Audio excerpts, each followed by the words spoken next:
नमस्कार, मैं हूं विनीत। आज है 22 जून और दिन है सोमवार। आपका स्वागत है समय बुलेटिन टॉप 25 में। आइए नजर डालते हैं उत्तर प्रदेश की आज की बड़ी खबरों पर। जनगणना 2027 का पहला चरण पूरा। यूपी की आबादी 25 करोड़ पार। जीएसटी और टीडीएस जमा करने में देरी पर नहीं चलेगा आपराधिक मुकदमा। ट्रेन ने लौटाए 42 लाख रुपए, 751 मोबाइल और 190 लैपटॉप। राम मंदिर जांच पूरी होने तक ट्रस्ट पदाधिकारियों को अयोध्या में रहने के निर्देश। 23 जून तक कई राज्यों में पहुंचेगा मानसून। यूपी बना देश की एमएसएमई राजधानी। 1 करोड़ 65 लाख लोगों को रोजगार। और योग दिवस पर झांसी किले में सीएम योगी का योग संदेश। बाकी के समाचार सुनते हैं विस्तार से। राम मंदिर जांच पूरी होने तक ट्रस्ट पदाधिकारियों को अयोध्या में रहने के निर्देश। राम मंदिर के दान और वित्तीय प्रबंधन से जुड़े मामलों की जांच कर रही एसआईटी ने ट्रस्ट पदाधिकारियों और अन्य संबंधित लोगों को जांच पूरी होने तक अयोध्या नहीं छोड़ने के निर्देश दिए हैं। जांच के दौरान पूछताछ और दस्तावेजों से जुड़ी जानकारी डिजिटल रूप में सुरक्षित की जा रही है। एसआईटी अपनी दैनिक प्रगति रिपोर्ट मुख्यमंत्री कार्यालय को भेज रही है और अंतिम रिपोर्ट तैयार करने की प्रक्रिया जारी है। योग दिवस पर झांसी किले में सीएम योगी का योग संदेश। अंतर्राष्ट्रीय योग दिवस पर मुख्यमंत्री योगी आदित्यनाथ ने झांसी किले की प्राचीर पर आयोजित कार्यक्रम में योगाभ्यास किया। लगभग 45 मिनट तक चले कार्यक्रम में उन्होंने अनुलोम विलोम, सूर्य नमस्कार समेत विभिन्न योग क्रियाएं की। इस वर्ष योग दिवस की थीम स्वस्थ बुढ़ापे के लिए योग रही। कार्यक्रम में बड़ी संख्या में लोगों ने भाग लिया और योग को दैनिक जीवन का हिस्सा बनाने का संदेश दिया गया। यूपी बना देश की एमएसएमई राजधानी। 1 करोड़ 65 लोगों को रोजगार। आगरा में आयोजित ब्रिक्स इंडिया एमएसएमई फोरम में उत्तर प्रदेश ने अपनी औद्योगिक उपलब्धियां प्रस्तुत की। राज्य में 96 लाख से अधिक एमएसएमई इकाइयां संचालित है, जो करीब 1 करोड़ 65 लाख लोगों को रोजगार दे रही है। ओडीओपी योजना के तहत 20,000 से अधिक लाभार्थियों को सहायता दी गई। प्रदेश ने ब्रिक्स देशों के साथ $5.36 अरब से अधिक का व्यापार भी दर्ज किया। गोरखपुर में बनेंगे 6 ऑटोमेटिक गेटवे, बदलेगी शहर की पहचान। गोरखपुर नगर निगम ने शहर के 6 प्रमुख प्रवेश मार्गों पर ऑटोमेटिक गेटवे बनाने की तैयारी की है। 6 iconic portals 1 city identity theme पर आधारित इस परियोजना के प्रथम चरण में 3 द्वार बनाए जाएंगे, जिन पर लगभग 24 करोड़ रुपए खर्च होंगे। गेटवे में गोरखपुर की आध्यात्मिक विरासत, लोक कला, सांस्कृतिक विकास और ज्ञान परंपरा की झलक दिखाई जाएगी। रेलवे ऐप में एआई फीचर, टिकट कंफर्मेशन का 94% सटीक अनुमान। भारतीय रेलवे ने अपने आधिकारिक रेल1 ऐप में एआई आधारित नया फीचर जोड़ा है। इसके जरिए वेटिंग टिकट कंफर्म होने की संभावना का अनुमान लगाया जा सकेगा। रेलवे के अनुसार यह प्रणाली लगभग 94% तक सटीक परिणाम देने में सक्षम है। अब यात्रियों को टिकट कंफर्मेशन की जानकारी के लिए अलग अलग प्लेटफॉर्म पर निर्भर नहीं रहना पड़ेगा। 23 जून तक कई राज्यों में पहुंचेगा मानसून। यूपी में भी राहत के संकेत। मौसम विभाग के अनुसार 23 जून तक महाराष्ट्र, तेलंगाना, ओडिशा, झारखंड, बिहार और छत्तीसगढ़ के शेष हिस्सों में मानसून पहुंच जाएगा।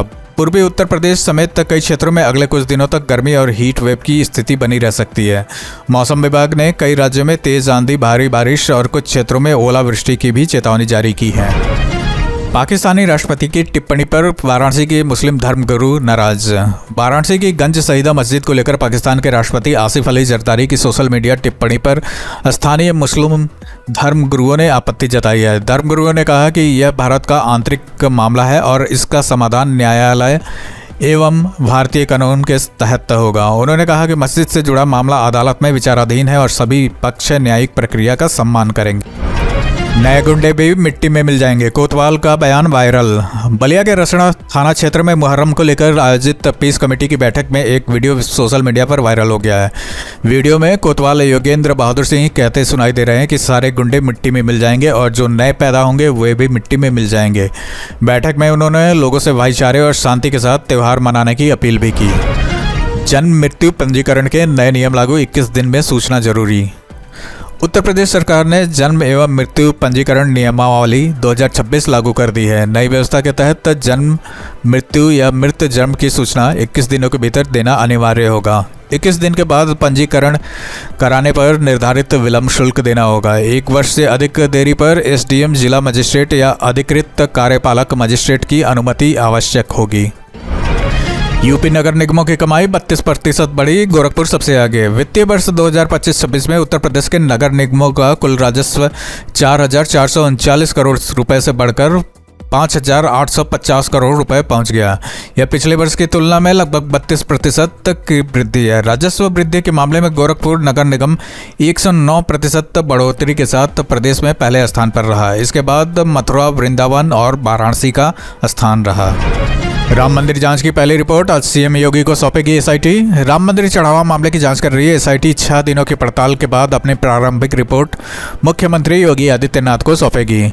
जांच के दौरान करीब 150 लोगों से पूछताछ की गई है। सूत्रों के अनुसार रिकॉर्ड प्रबंधन, चढ़ावे की निगरानी और प्रशासनिक प्रक्रियाओं में कई खामियां सामने आई हैं। एसआईटी ने जांच के दौरान मिले तथ्यों को रिपोर्ट में शामिल किया है। स्वास्थ्य महानिदेशालय में भ्रष्टाचार शिकायत पर पीएम ने मांगी जांच। उत्तर प्रदेश स्वास्थ्य महानिदेशालय में कथित भ्रष्टाचार और तबादलों में लेन देन की शिकायत पर प्रधानमंत्री कार्यालय ने जांच के निर्देश दिए हैं। शिकायत में कुछ अधिकारियों और कर्मचारियों के लंबे समय से एक ही स्थान पर तैनात रहने तथा तबादलों में अनियमितताओं के आरोप लगाए गए हैं। मामले में निष्पक्ष जाँच की मांग की गई थी, जिसके बाद जाँच प्रक्रिया शुरू की गई है। जीएसटी और टीडीएस जमा करने में देरी पर नहीं चलेगा आपराधिक मुकदमा। इलाहाबाद हाईकोर्ट ने कहा कि यदि जीएसटी या टीडीएस राशि समय पर जमा न करने के मामले में यदि केवल विलंब तक सीमित है और गबन, धोखाधड़ी या निजी लाभ के आरोप नहीं है तो सामान्य आपराधिक कानून के तहत मुकदमा नहीं चलाया जा सकता। अदालत ने स्पष्ट किया कि ऐसे मामलों में कार्रवाई केवल उत्तर प्रदेश जीएसटी अधिनियम 2017 के प्रावधानों के अनुसार ही की जाएगी। प्रतापगढ़ की श्रद्धा पांडेय ने बीपीएससी में हासिल की पहली रैंक। प्रतापगढ़ की श्रद्धा पांडेय ने बिहार लोक सेवा आयोग की 17वीं संयुक्त प्रतियोगी परीक्षा में पहला स्थान प्राप्त किया है। वर्तमान में वह उत्तर प्रदेश में असिस्टेंट कमिश्नर के पद पर कार्यरत हैं। बीपीएससी में टॉप करने के बाद अब वह बिहार प्रशासनिक सेवा में एसडीएम के रूप में नियुक्त होंगी। उनकी सफलता के बाद प्रतापगढ़ समेत पूरे क्षेत्र में खुशी का माहौल है। वाराणसी के 19 गांव और 34 मोहल्लों में जमीन रजिस्ट्री पर रोक। वाराणसी में प्रस्तावित एलिवेटेड सड़क और फ्लाईओवर परियोजनाओं को देखते हुए जिलाधिकारी ने 19 गांवों और 34 मोहल्लों में जमीन की रजिस्ट्री पर रोक लगा दी है। एनएचएआई की परियोजना के तहत वरुणा और गंगा किनारे नई सड़कें विकसित की जानी है। प्रशासन का कहना है कि भूमि अधिग्रहण और परियोजना क्रियान्वयन प्रभावित न हो, इसलिए यह कदम उठाया गया है। कानपुर में मेयर और बागी पार्षदों की लड़ाई 7 महीने बाद भी जारी।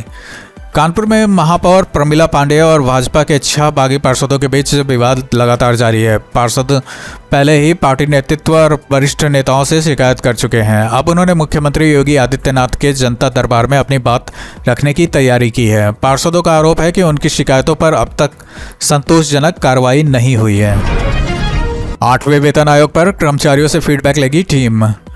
केंद्र सरकार द्वारा गठित 8वें वेतन आयोग की उच्च स्तरीय टीम 22 और 23 जून को लखनऊ में कर्मचारी संगठनों, शिक्षक यूनियनों और वित्त विभाग के अधिकारियों से चर्चा करेगी। आयोग कर्मचारियों की वित्तीय स्थिति, वेतन संबंधी मांगों और सुझावों पर फीडबैक लेगा। आयोग की सिफारिशों का लाभ भविष्य में लाखों कर्मचारी और पेंशनर्स को मिलने की उम्मीद है। आयुष्मान कार्ड की समस्याएं अब जिले में ही होंगी हल। आयुष्मान भारत योजना के लाभार्थियों को अब तकनीकी समस्याओं के समाधान के लिए लखनऊ नहीं जाना पड़ेगा। राज्य सरकार एजेंसी ने सभी जिलों के अधिकारियों को विशेष तकनीकी आईडी उपलब्ध करा दी है। इसके माध्यम से आयुष्मान कार्ड के अप्रूवल, रिजेक्शन और अन्य तकनीकी मामलों का निस्तारण जिला स्तर पर ही किया जा सकेगा। इससे लाभार्थियों का समय और खर्च दोनों बचेंगे। जनगणना 2027 का पहला चरण पूरा। यूपी की आबादी 25 करोड़ पार होने का अनुमान। जनगणना 2027 के पहले चरण में यूपी के सभी 75 जिलों में मकान और आवास सूचीकरण का कार्य पूरा हो गया है। इस दौरान लगभग 6 करोड़ मकानों का विवरण दर्ज किया गया। प्रारंभिक आकलन के अनुसार प्रदेश की आबादी 25 से 30 करोड़ के बीच पहुंच सकती है। दूसरे चरण में फरवरी 2027 में जनगणना और जातिगत गणना का कार्य किया जाएगा। यूपी के 5 स्पोर्ट्स कॉलेजों में 391 खिलाड़ियों का चयन। उत्तर प्रदेश के 5 स्पोर्ट्स कॉलेजों में प्रवेश के लिए जारी मेरिट सूची में 391 खिलाड़ियों को स्थान मिला है। कुल 518 सीटों के लिए आयोजित प्रक्रिया में 167 अभ्यर्थियों को प्रतीक्षा सूची में रखा गया है। लखनऊ, गोरखपुर, सैफई, सहारनपुर और फतेहपुर के स्पोर्ट्स कॉलेजों में कक्षा 6, 9 और 11 में प्रवेश दिया जाएगा। चयनित खिलाड़ियों की अब मेडिकल और जैविक आयु जाँच होगी। मेट्रो ने लौटाए 42 लाख रुपए, 751 मोबाइल और 190 लैपटॉप। लखनऊ, कानपुर और आगरा मेट्रो के लॉस्ट एंड फाउंड सेल ने यात्रियों का खोया सामान लौटाने में बड़ी उपलब्धि हासिल की है। यूपी एमआरएसी के अनुसार अब तक के 42 लाख रुपए नकद, 751 मोबाइल फ़ोन, 190 लैपटॉप और लाखों रुपए मूल्य के गहने उनके असली मालिकों को वापस किए जा चुके हैं। मेट्रो में हर महीने औसतन हजारों रुपए नकद और कई इलेक्ट्रॉनिक उपकरण यात्रियों को लौटाए जाते हैं। गंगा में फंसी नाव यात्रियों को निकालने पहुंची एनडीआरएफ। वाराणसी में नमो घाट से रवि घाट जा रही एक नाव बीच गंगा में तकनीकी खराबी के कारण रुक गई। इंजन फेल होने से नाव पर सवार दर्जनों यात्री नदी के बीच फंस गए। घटना 80 घाट के सामने की बताई जा रही है। सूचना मिलने पर प्रशासन और एनडीआरएफ की टीम मौके पर पहुंची और राहत एवं बचाव अभियान शुरू किया। सभी यात्रियों को सुरक्षित निकालने के लिए वैकल्पिक व्यवस्था की गई। क्रिप्टो निवेश के नाम पर ठगी, 2 आरोपी गिरफ्तार। नोएडा सेक्टर 20 पुलिस ने क्रिप्टो करेंसी में निवेश का झांसा देकर ठगी करने वाले गिरोह का खुलासा किया है। पुलिस ने उमेर खान और अनुराग परासरी को गिरफ्तार कर उनके कब्जे से 11,49,000 रुपये नकद, चेकबुक, डेबिट कार्ड और अन्य दस्तावेज बरामद किए हैं। पुलिस के अनुसार आरोपी लोगों को अधिक मुनाफे का लालच देकर रकम लेते थे और बाद में फरार हो जाते थे। मामले में 2 अन्य आरोपी अभी भी फरार हैं। यूपी बोर्ड अब इंग्लिश मीडियम किताबें भी प्रकाशित करेगा। यूपी बोर्ड ने शैक्षिक सत्र 2027-28 से इंग्लिश मीडियम छात्रों के लिए भी पाठ्य पुस्तकें प्रकाशित करने का निर्णय लिया है। अब छात्रों को एनसीईआरटी आधारित किताबें बाहर से खरीदने की आवश्यकता नहीं होगी। बोर्ड हाई स्कूल और इंटरमीडिएट स्तर के 36 विषयों के अंतर्गत 70 पुस्तकों का प्रकाशन करेगा। इस फैसले से विद्यार्थियों को कम कीमतों पर पुस्तकें उपलब्ध होंगी और पूरे प्रदेश में पाठ्य सामग्री की एक रूपता सुनिश्चित होगी। गंगा दशहरे मेले के लिए 4 दिन ट्रैफिक डाइवर्जन। हापुड़ के ब्रज घाट में गंगा दशहरे मेले को देखते हुए पुलिस ने 22 से 25 जून तक ट्रैफिक डाइवर्जन लागू किया है। लाखों श्रद्धालुओं के आगमन को देखते हुए भारी और मालवाहक वाहनों के लिए वैकल्पिक मार्ग निर्धारित किए गए हैं। दिल्ली, मेरठ, मुरादाबाद, गजरौला और संभल की ओर जाने वाले वाहनों को निर्धारित डाइवर्जन रूट से गुजरना होगा। सुरक्षा और यातायात व्यवस्था के लिए अतिरिक्त पुलिस बल तैनात किया गया है। इसी के साथ आज की खबरों का सिलसिला हम यहीं समाप्त करते हैं। अगर आपको लगता है कि ऐसी खबरें ज़रूरी हैं तो चैनल सब्सक्राइब करके जुड़े रहिए।